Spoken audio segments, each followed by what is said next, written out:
Japan's main stock index fell overnight ahead of an expected decision by the Bank of Japan. Some expect the central bank to team up with the government and announce more extreme stimulus measures. Prime Minister Shinzo Abe has been trying to reflate his economy for years. And part of that plan includes increasing the number of women managers in the workforce. Akiko Fujita has that part of the story for us from Tokyo.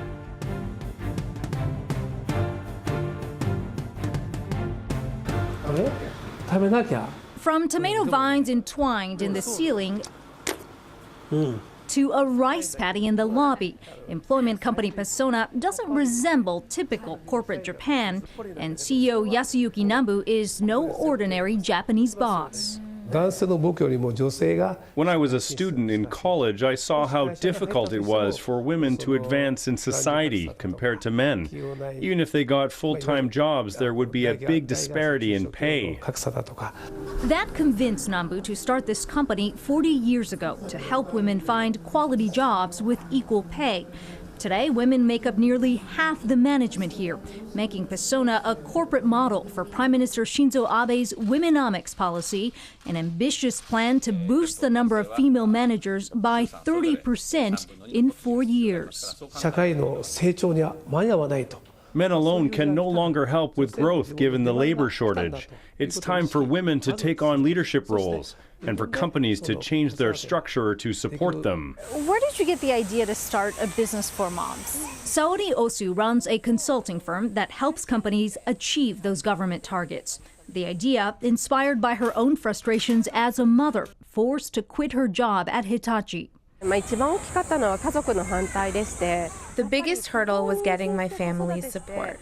They didn't understand why I would continue working away from home, even while being pregnant with twins. I felt like I was back at zero the day I quit.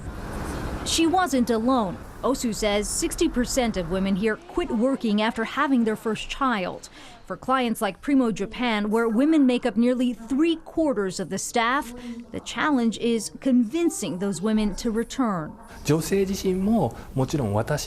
lot of women think once they become mothers, they can only work part-time jobs. They can't put in the same amount of work as full-time employees. I don't want them to give up.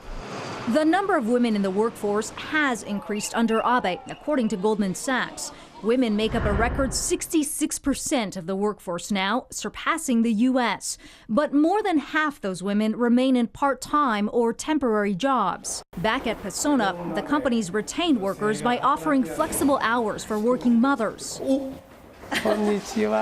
Building a preschool in-house, even a nail salon to create a female-friendly environment. Still, Nambu admits superficial changes aren't enough to shake up this traditionally male-dominated society. The key, he says, will be changing the mindset of men, getting them to accept the contributions women can truly make in the workforce. For Nightly Business Report, I'm Akiko Fujita in Tokyo.